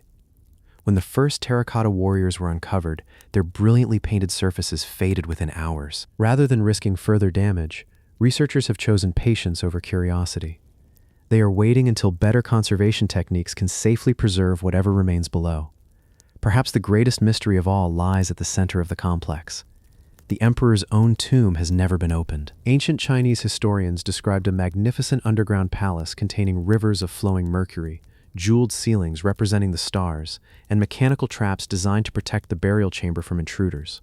Modern scientific surveys have detected unusually high levels of mercury beneath the mound, lending surprising support to those ancient accounts. But no one knows exactly what waits inside. Imagine standing above the untouched burial mound today. Beneath your feet may rest one of the greatest unopened archaeological discoveries on Earth. Rooms no human has entered for more than 22 centuries. Objects still exactly where ancient craftsmen left them. Secrets patiently waiting beneath the soil. Today, millions of visitors travel to Xi'an to stand before the terracotta army. The silent soldiers remain as impressive as ever. Yet perhaps the greatest mystery isn't the warriors we can already see. It's the ones we cannot. The unopened chambers. The sealed tomb. The unexcavated pits that continue to guard their secrets beneath the earth. Perhaps that is what makes the terracotta warriors of Xi'an so extraordinary. Not because thousands of clay soldiers survived. Not because they belonged to China's first emperor. But because one of history's greatest archaeological sites is still unfinished. Even after 50 years of excavation, the greatest discoveries may still be waiting underground. Silent, undisturbed, and completely unknown. Buried secrets of Lovelock Cave. Hidden among the dry desert hills of Nevada lies a cave that preserved thousands of years of forgotten history. From the outside, it appears almost ordinary. A shallow opening in a rocky hillside overlooking the vast Great Basin. The wind sweeps across the sagebrush. Dust drifts through the quiet valley. Nothing suggests that inside this cave, archaeologists would uncover one of the richest collections of ancient artifacts ever found in North America. For thousands of years, Lovelock Cave served as a shelter for generations of people who lived throughout the Great Basin. They hunted waterfowl across nearby marshes, gathered seeds and plants from the surrounding desert, wove baskets from reeds, crafted fishing nets, made tools from bone and stone. Everyday life left behind countless objects that slowly accumulated inside the cave, protected by its remarkably dry climate. Imagine entering the cave nearly 2,000 years ago. Outside, the wetlands surrounding ancient Lake Lahontan are alive with birds. Families return carrying woven baskets filled with reeds, fish, and duck eggs gathered from the marshes. Children help prepare meals beside small fires while skilled craftsmen repair hunting nets and carefully weave sandals from native plants. The cave is more than a shelter. It is a home, a workshop, and a safe place where knowledge passes from one generation to the next. Then, over centuries, the cave slowly filled with layers of discarded tools, broken baskets, feathers, animal bones, and countless traces of daily life. The dry air acted like a natural time capsule. Materials that would normally decay, wood, woven fibers, leather, and even feathers, survived for thousands of years. When archaeologists began excavating Lovelock Cave during the early 20th century, they uncovered an astonishing collection of artifacts. Beautifully woven baskets, duck decoys crafted from bundled reeds, fishing nets, sandals, bone needles, stone tools, wooden implements, and finely made textiles that revealed an extraordinary level of craftsmanship. Many of these objects were so well preserved that they looked as though they had been used only decades earlier rather than thousands of years ago. One of the most remarkable discoveries was a collection of ancient duck decoys. Carefully shaped from bundles of tool reeds, these lifelike birds were used by hunters to attract waterfowl into range. Radiocarbon dating later revealed that some of these decoys are among the oldest known hunting decoys ever discovered anywhere in the world. They demonstrate not only remarkable craftsmanship, but also a deep understanding of the natural world. Archaeologists also found evidence that the cave had been occupied repeatedly over thousands of years rather than by a single community. Each generation left behind new tools, new baskets, and new stories buried beneath those that came before. Layer by layer, the cave preserved a continuous record of life in the Great Basin stretching back thousands of years. Like many ancient sites, Lovelock Cave also became surrounded by local legends. Stories told by northern Paiute communities spoke of a mysterious people from the distant past. Over time, these oral traditions became mixed with speculation and sensational claims that often overshadowed the archaeological evidence. While the legends remain an important part of local cultural history, archaeologists focus on the remarkable artifacts and carefully documented discoveries that reveal the real lives of the people who once lived here. Those discoveries are extraordinary enough on their own. Today, Lovelock Cave continues to help researchers understand how ancient communities adapted to one of North America's most challenging environments. The preserved baskets, tools, textiles, and hunting equipment reveal a people who lived with remarkable skill, making full use of the wetlands, lakes, and desert landscapes that surrounded them. Every object tells the story of patience, ingenuity, and survival. Perhaps that is what makes Lovelock Cave so remarkable. Not because it belonged to kings, not because it hid golden treasure, but because it preserved something far rarer. The everyday lives of ordinary people whose voices have long since faded, yet whose craftsmanship still survives after thousands of years. A quiet cave in the Nevada desert, thousands of forgotten artifacts, and a remarkable reminder that sometimes history is preserved not inside great palaces, but inside the simple places people once called home. Buried settlement of the Links of Noltland. Along the windswept coast of Scotland's Orkney Islands lies a place that remained hidden beneath towering sand dunes for thousands of years. Today, the sea crashes against rugged cliffs while cold Atlantic winds sweep across the grassy shoreline. It feels wild, remote, almost untouched. But beneath these shifting sands, archaeologists uncovered one of the most extraordinary prehistoric settlements ever found in northern Europe. Stone houses, ancient workshops, beautifully crafted tools, and mysterious objects that have completely transformed our understanding of life more than 4,000 years ago. This remarkable place is known as the Links of Noltland, one of Britain's most important archaeological discoveries. For centuries, the settlement remained completely buried. Powerful coastal winds slowly covered the ancient village with layer after layer of sand, sealing it away from the outside world. Ironically, the same forces that buried the settlement also protected it. The drifting dunes preserved walls, floors, and everyday objects that would normally have disappeared long ago. When archaeologists finally began excavating the site, they realized they had uncovered far more than a handful of ancient buildings. An entire community was emerging from beneath the sand. Imagine standing here nearly 4,000 years ago. The Atlantic Ocean stretches endlessly beyond the shoreline. Smoke rises gently from stone houses built close together to shelter against the cold winds. Families gather around hearths where meals cook over open fires. Outside, skilled craftsmen carefully shape stone tools while others weave baskets, grind grain, and tend small groups of livestock grazing across the nearby grasslands. Children run between narrow pathways connecting one stone home to the next. Life here may have been challenging, but it was remarkably well organized. The people who built Links of Notland understood exactly how to survive in one of Europe's harshest coastal environments.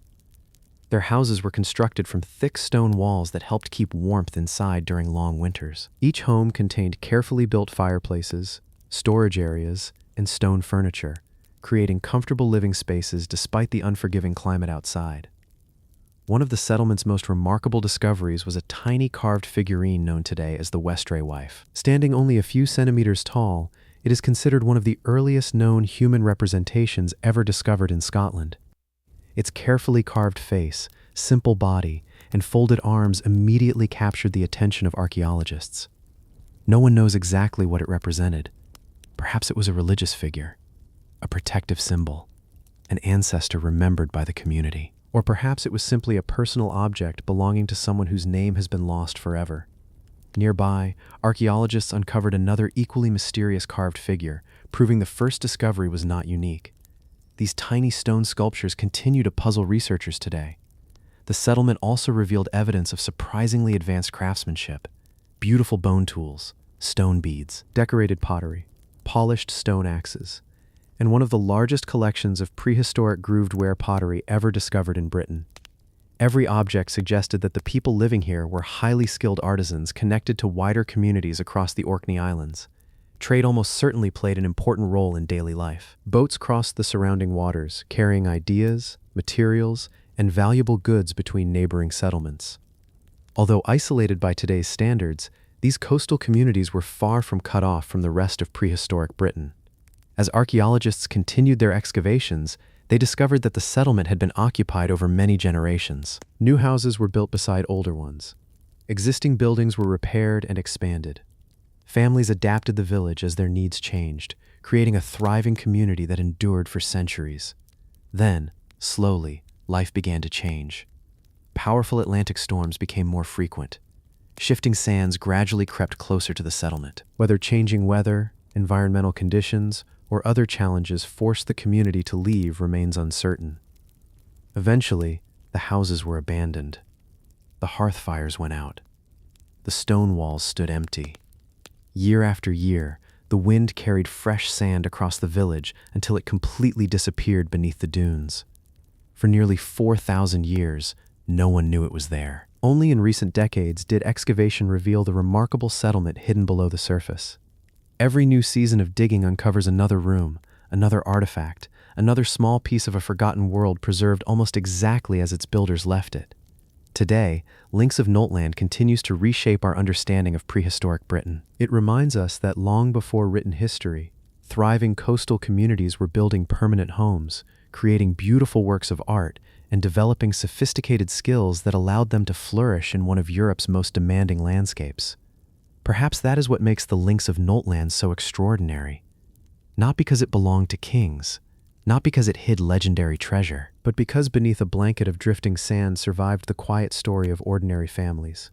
People who built homes beside the sea, raised children against the Atlantic winds, and unknowingly preserved one of Britain's greatest prehistoric discoveries for nearly 4,000 years. Iron Age village of Chichester, tucked away among the rolling hills of Cornwall, in the far southwest of England, lies the quiet remains of a village that has survived for nearly 2,000 years.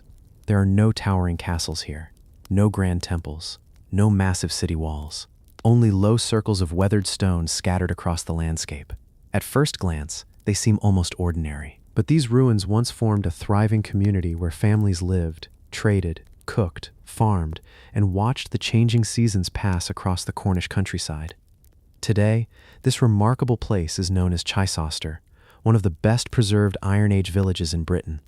Surrounded by green fields and rugged granite hills, Chichester occupies a peaceful hillside overlooking the landscape. The Atlantic Ocean lies only a few miles away, and the salty breeze still drifts across the valley much as it did 2,000 years ago.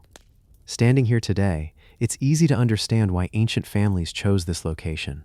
The land offered fertile soil for farming. Fresh water was nearby, and the surrounding hills provided shelter from the strongest coastal winds. Archaeologists believe the village was first established around the 1st century BC and remained occupied well into the Roman period. Unlike many settlements that disappeared after the Roman conquest of Britain, Chichester continued to flourish, allowing local traditions to survive alongside new influences arriving from the expanding Roman world. Imagine arriving here nearly 1900 years ago. The narrow stone pathways are alive with activity. Smoke rises gently from round stone houses as families prepare the evening meal. Children chase one another through the village while farmers return from nearby fields carrying baskets of grain and vegetables. The sound of sheep and cattle echoes across the hillsides as blacksmiths repair farming tools beside glowing fires. Life moves at an unhurried pace, guided by the changing seasons rather than the demands of distant kingdoms. One of Chichester's most fascinating features is the unusual design of its homes. Instead of simple circular huts, many houses were built around small, open courtyards. Stone rooms surrounded these shared spaces, creating homes that were both practical and surprisingly comfortable. The thick granite walls protected families from Cornwall's cold winds, while the central courtyards provided light, fresh air, and a place where much of daily life unfolded. Every home followed a similar layout, suggesting that generations of builders shared a common understanding of how the village should be organized. Walking through the settlement today, the narrow lanes still connect one courtyard to another almost exactly as they did centuries ago. The village feels carefully planned, yet natural, growing slowly as families added new homes over many generations. Archaeological excavations have uncovered pottery, stone tools, spindle whorls used for weaving, grinding stones for preparing grain, and imported goods that reveal Chichester was far from isolated. Although it stood on the edge of Britain, the village remained connected to a much wider world. Roman pottery reached Cornwall through coastal trade. Glass beads and fine ceramics found their way into local homes. Tin, one of Cornwall's most valuable natural resources, was already famous across Europe. For centuries, merchants traveled great distances seeking the region's rich mineral deposits, linking villages like Chichester to trading networks stretching across the Roman Empire. Perhaps that is what makes Chichester so remarkable. It wasn't a fortress built for war. It wasn't the home of powerful kings. It was an ordinary village where everyday people quietly built meaningful lives. Parents raised children. Craftsmen passed down their skills. Neighbors worked together through changing seasons, never imagining that their homes would one day become one of Britain's most important archaeological sites. Eventually, sometime during the 3rd century AD, life at Chichester began to change. The reasons remain uncertain. Trade patterns shifted. Roman Britain entered a period of instability. Communities across the region slowly changed as families moved elsewhere in search of new opportunities. One by one, the stone houses were abandoned. The hearth fires burned for the last time. Roofs collapsed beneath centuries of wind and rain while grass slowly covered the empty walls. For generations, the ancient village rested quietly beneath the Cornish sky. When archaeologists finally uncovered Chichester, they discovered one of the most complete Iron Age settlements ever found in Britain. Its remarkable preservation allowed historians to reconstruct not the lives of kings or generals, but the everyday routines of ordinary people who shaped the history of ancient Britain through farming, craftsmanship, and community. Today, visitors wander through the same stone lanes once walked by Iron Age families nearly 2,000 years ago. The granite walls still stand. The courtyards remain surprisingly clear. The surrounding hills are little changed from the world those ancient villagers once knew. Perhaps that is what makes the Iron Age village of Chichester so unforgettable. Not because it was the center of an empire, not because it witnessed famous battles, but because it quietly preserved something history often forgets: the simple rhythm of everyday life. A peaceful village among the Cornish hills, stone homes built to withstand the passing centuries, and a forgotten community whose story still lingers among the ancient walls. Fortified settlement of Biskupin. More than 2700 years ago, on a small island surrounded by marshes and a quiet lake in what is now Poland, an entire community built one of the most carefully planned settlements of the ancient world. Today, Biskupin is often called the Polish Pompeii, not because it was buried by a volcano, but because extraordinary conditions preserved a remarkable glimpse of everyday life during the Iron Age. Unlike many prehistoric villages that grew slowly over generations, Biskupin appears to have been built according to a single, carefully organized plan. Everything had its place. Wide wooden streets ran in perfectly straight lines across the settlement. Rows of nearly identical timber houses stood side by side, creating neat neighborhoods instead of scattered homes. Around the entire settlement stretched a massive defensive wall built from thousands of heavy oak logs, protecting the people inside from both enemies and the surrounding wetlands. Imagine arriving at Biskupin nearly 27 centuries ago. A long wooden bridge stretches across the marsh toward a towering timber gate. As you step inside, the village comes alive. Children race along wide, plank roads while smoke rises from hundreds of chimneys. Blacksmiths shape glowing iron tools beside crackling furnaces. Women prepare meals over open fires as traders arrive, carrying amber, pottery, salt, and woven textiles from neighboring communities. Everything feels orderly, busy, purposeful. The settlement itself covered only a few acres, yet archaeologists estimate that around 1,000 people may have lived here at its peak. Nearly 100 timber houses stood inside the defensive walls, each built using remarkably similar designs. Every home contained living quarters, storage space, fireplaces, and work areas, suggesting that families shared a surprisingly equal standard of living. Unlike many ancient cities dominated by enormous palaces or temples, Biskupin appears to have been built around the needs of the entire community. The wooden streets were another remarkable achievement. Constructed from carefully laid oak planks, they allowed people to move easily across the damp, marshy ground throughout the year. Even after thousands of years, many of these ancient roads survived beneath layers of wet soil, preserved so well that archaeologists could still see the marks left by wooden tools during construction. Perhaps the greatest mystery surrounding Biskupin isn't how it was built, but how carefully everything was organized. The houses align almost perfectly. The streets intersect with remarkable precision. The defensive walls follow a carefully engineered design. Nothing appears random. Who planned such a settlement? Did a single leader oversee its construction? Or did an entire community work together to create one of prehistoric Europe's most impressive villages? The answers remain uncertain. Life here revolved around farming, fishing, hunting, and craftsmanship. The nearby lake provided fish throughout the year, while fertile land surrounding the settlement supported crops of barley, wheat, and millet. Archaeologists have uncovered iron tools, bronze ornaments, woven fabrics, pottery, animal bones, and countless everyday objects that reveal a thriving and self-sufficient community. One of the reasons Biskupin is so important today is because of the way it was discovered. In 1933, unusually low water levels exposed ancient wooden timbers along the edge of the lake. What first appeared to be ordinary logs soon revealed something extraordinary. As excavations began, entire streets, houses, gates, and defensive walls slowly emerged from the mud. The waterlogged soil had protected the wood from decay for over 2,500 years, preserving one of the most complete prehistoric settlements ever found in Europe. It completely transformed archaeologists' understanding of Iron Age life.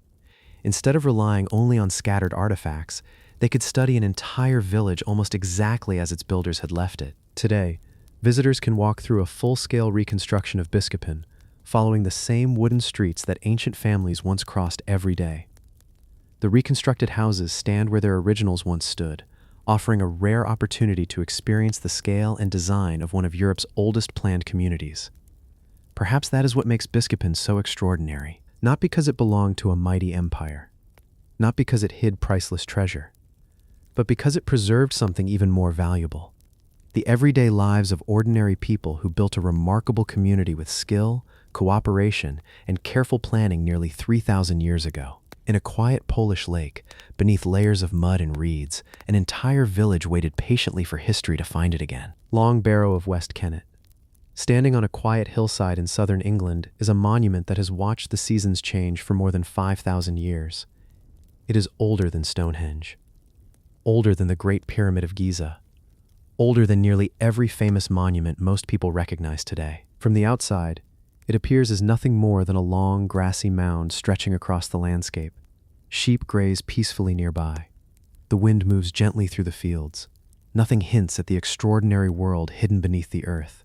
This remarkable place is known as West Kennet Long Barrow, one of the largest and oldest prehistoric tombs in Britain. Built around 3650 BC, the monument stands on the ancient chalk hills of Wiltshire, not far from Avebury and Silbury Hill. Even thousands of years ago, this landscape was already becoming one of the most important ceremonial centers in prehistoric Europe. The people who lived here chose this hill with great care. From its entrance, they could look across valleys, rivers, and sacred monuments that shaped their understanding of the world. Imagine arriving here more than 5,000 years ago. The countryside looks very different. Dense forests cover much of the landscape while open grasslands stretch across the nearby hills. Groups of farmers slowly make their way toward the monument, carrying stone tools, woven baskets, and offerings for a ceremony that has taken months to prepare. Before them rises a newly completed earthen mound more than 100 meters long, built entirely without metal tools, horses, or wheeled carts. Every stone has been carried by hand. Every layer of earth has been placed with remarkable care. At one end of the mound lies a narrow stone passage leading into a series of burial chambers. The entrance feels surprisingly small. As you step inside, daylight quickly fades. The air becomes cool and still. Large upright stones support the roof while several side chambers branch away from the central passage. This was never meant to be the resting place of a single person. Instead, it served as a communal tomb where generations of the same community were buried together over hundreds of years. Archaeologists believe the remains of dozens of individuals were carefully placed inside these chambers. Some bones were moved and rearranged as new burials took place, suggesting that the monument remained an active place of remembrance for centuries. Rather than closing the tomb forever after one burial, the people returned again and again, honoring ancestors who remained an important part of community life. One of the most fascinating aspects of West Kennet Long Barrow is the effort required to build it. The massive sarsen stones forming the chambers weigh several tons each. Without cranes or modern machinery, prehistoric builders somehow transported them across the countryside before carefully positioning them inside the mound. Above these chambers, thousands of tons of chalk and earth were piled to create the long hill that still survives today. It was an astonishing achievement for a farming society living more than 5 millennia ago. Archaeologists have uncovered pottery, flint tools, beads, and fragments of human remains inside the chambers, helping piece together the lives of the people who built the monument. These discoveries reveal communities that farmed the surrounding land, raised livestock, crafted beautiful stone tools, and shared traditions passed down through countless generations. Every object tells the story of ordinary people whose names have long been forgotten, but whose achievements still shape the landscape today. Then, sometime around 2000 BC, something unexpected happened. The entrance to the tomb was deliberately sealed with enormous stones and earth. After centuries of use, the chambers were closed. No new burials were placed inside. Whether this marked a change in religious beliefs, the arrival of new traditions, or the end of an ancient community remains one of archaeology's enduring mysteries. For thousands of years, the Great Mound rested quietly beneath the open sky. Empires rose and fell. Kingdoms appeared and disappeared. Yet the ancient tomb remained almost exactly where its builders had left it. When archaeologists finally explored its chambers, they uncovered one of Britain's most important prehistoric monuments, offering an extraordinary glimpse into life long before written history. Today, visitors can still walk inside the stone passage and stand within the ancient burial chambers, surrounded by stones placed there over 5,000 years ago. The silence inside is striking. Only the sound of the wind outside reminds you that the world has continued moving while this remarkable monument patiently endured. Perhaps that is what makes the Long Barrow of West Kennet so extraordinary. Not because it belonged to kings, not because it concealed unimaginable treasure, but because it reminds us that even in the earliest chapters of human history, people built lasting monuments to honor memory, family, and those who came before them. A quiet, grassy mound on an English hillside, a stone passage leading into the distant past, and one of Europe's oldest surviving monuments, still standing exactly where ancient hands placed it more than 5,000 years ago. Bronze Age Wheel of Flagfen. Across the flat wetlands of eastern England lies an archaeological site unlike almost any other in Europe. Today, quiet reeds sway in the breeze. Shallow pools reflect the changing sky. Birds glide across the marshes where water has shaped the landscape for thousands of years. It seems like an unlikely place to uncover one of Britain's most remarkable Bronze Age discoveries. Yet beneath layers of peat and mud, archaeologists found an ancient wooden world that had remained hidden for nearly 3,000 years. Among its most fascinating discoveries was a beautifully crafted wooden wheel, preserved almost perfectly by the wet ground that had protected it since the Bronze Age. The site is known as Flagfen, near the city of Peterborough.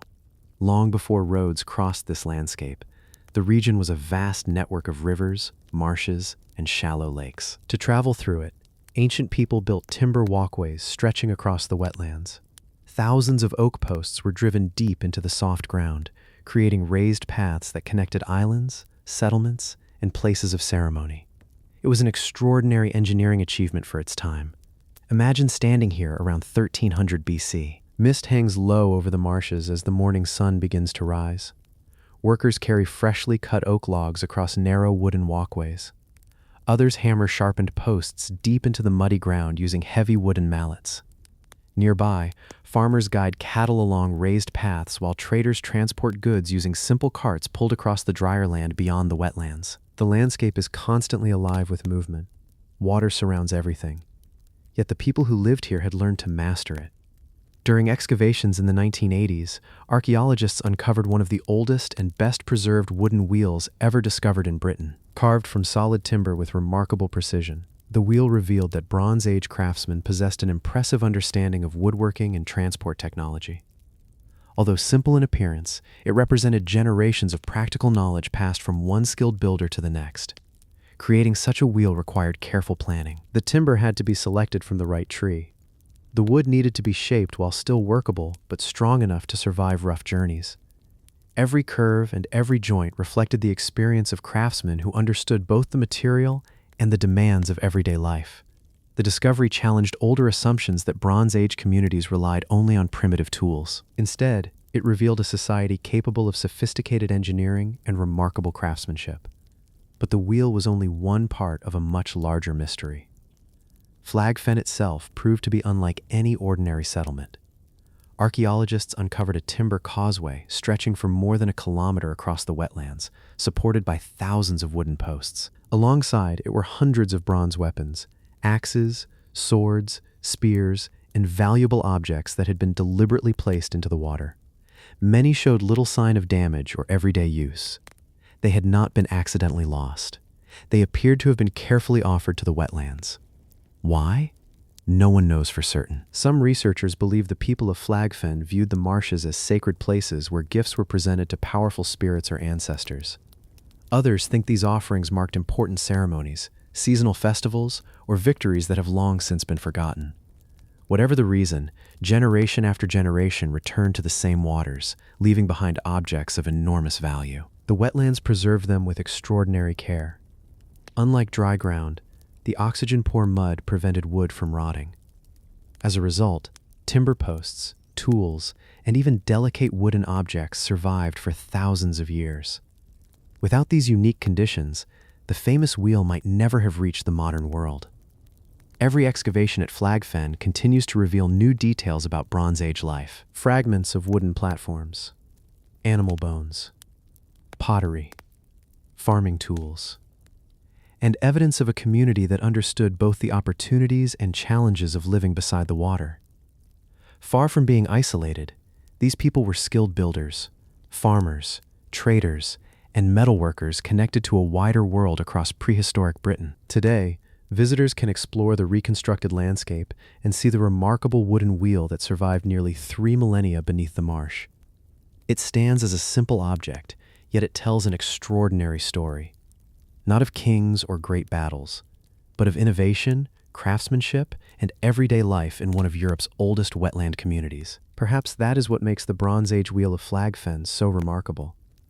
Not because it is the largest wheel ever found, not because it belonged to a famous ruler, but because it quietly proves that thousands of years ago, ordinary people possessed remarkable skill, adapting to a challenging landscape with engineering that still inspires archaeologists today. A wooden wheel preserved beneath the marsh, a forgotten world hidden in the wetlands, and a timeless reminder that some of history's greatest discoveries survive not in stone, but in the silence of water. Roman baths complex of Aquae Sulis.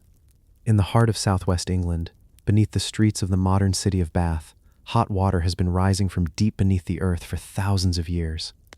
Long before hotels, museums, and stone buildings surrounded these springs, clouds of steam drifted across the valley. Warm water bubbled endlessly from the ground. To the people who first discovered it, the place must have seemed almost supernatural. How could boiling water emerge from the earth, day after day, without ever running dry? The Romans believed the springs were sacred, and around them, they built one of the most extraordinary bathing complexes in the ancient world. Known as Aquae Sulis, the city became both a place of healing and a center of worship, attracting visitors from across Roman Britain. Imagine arriving here nearly 1900 years ago. The smell of mineral-rich water fills the cool morning air. Steam rises from enormous stone pools while crowds gather outside the temple dedicated to the goddess Sulis Minerva. Merchants sell food, pottery, and small bronze offerings along the busy streets. Travelers from distant parts of Britain wait patiently for their turn to enter the famous baths, hoping the warm waters might ease aching muscles, cure illness, or simply provide comfort after weeks of travel. The sound of flowing water echoes beneath grand stone arches. Inside the bathhouse, life unfolds at every corner. Some visitors relax in the steaming pools while others move between heated rooms designed to warm the body before entering the baths. Attendants carry towels and fresh oil. Conversations fill the halls as politicians, soldiers, merchants, and ordinary citizens gather in one of the busiest public spaces in Roman Britain. For the Romans, bathing was far more than washing. It was part of daily life, a place to meet friends, conduct business, exercise, relax, and enjoy one of the greatest luxuries their engineering could provide. The remarkable feature of Aquae Sulis was that it required no artificial heating. Every day, naturally heated water emerged from deep underground at temperatures approaching 50 degrees Celsius. The Romans carefully captured the spring, surrounding it with stone walls before directing the water into a magnificent bathing complex. Even today, the spring continues producing more than 1 million liters of hot water every single day, just as it did nearly 2,000 years ago. One of the most fascinating parts of the site was the great temple overlooking the sacred spring. Before entering the baths, many visitors offered prayers to Sulis Minerva, a unique goddess who combined the beliefs of the native Celtic population with those of the Romans. This blending of cultures created something entirely new, where local traditions and Roman religion existed side by side. Archaeologists have uncovered thousands of coins, jewelry, and small offerings thrown into the sacred waters by worshippers seeking health, protection, or good fortune.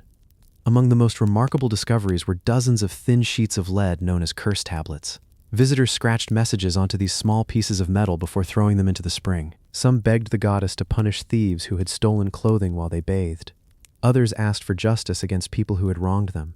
These simple messages reveal something surprisingly personal. The voices of ordinary Romans, people frustrated, hopeful, angry, or desperate, whose words survived beneath the water for nearly 2,000 years. The engineering behind the bath complex was equally impressive. The Romans constructed an intricate system of stone channels, drains, reservoirs, and lead pipes to control the constant flow of hot spring water. Without electric pumps or modern machinery, they created a complex that operated continuously for centuries. It remains one of the finest examples of Roman hydraulic engineering ever discovered. As Roman rule in Britain gradually came to an end during the early 5th century, Aquae Sulis slowly fell into decline. The temples were abandoned. The bathhouses grew quiet. Buildings collapsed as generations passed. Floods and centuries of mud gradually buried much of the magnificent complex beneath the growing medieval town above it. For more than 1,000 years, the Roman baths disappeared from view. People continued living above them, unaware that one of Britain's greatest archaeological treasures rested just beneath their feet. It wasn't until the 18th and 19th centuries that excavations began uncovering the forgotten city once again. Stone by stone, the ancient pools, temples, columns, statues, and underground chambers emerged from beneath the streets. The discovery revealed one of the best preserved Roman bathing complexes anywhere in Europe. Today, visitors walk through the same halls once filled with Roman citizens nearly 2 millennia ago. Steam still rises from the sacred spring. The great bathing pool continues reflecting the surrounding stone columns. And beneath the city of Bath, the ancient waters continue flowing exactly as they have for thousands of years. Perhaps that is what makes the Roman baths of Aquae Sulis so extraordinary. Not because they belonged to emperors, not because they hid unimaginable treasure, but because they remind us that sometimes nature creates the wonder, and civilizations simply learn how to build around it. A spring that never stopped flowing, a city built around healing and faith, and one of the greatest Roman monuments in Britain, patiently preserved beneath the streets until history uncovered it once again.